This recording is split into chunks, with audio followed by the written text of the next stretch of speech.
Time checks tayo guys is 7:45 in the morning. So sobrang dilim pa rin guys, kahit 7:45 in the morning na po.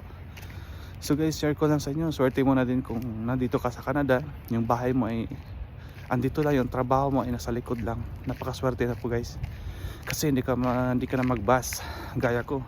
2 minutes walking lang po, andito na po ako sa trabaho ko. So swerte ko na po. Kaya guys, anong kwento nyo? Ilang biyahe kayo papunta sa trabaho nyo, nandito kayo sa Canada ngayon?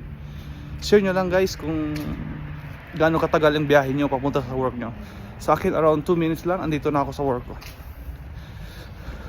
Thank you so much guys. Good morning.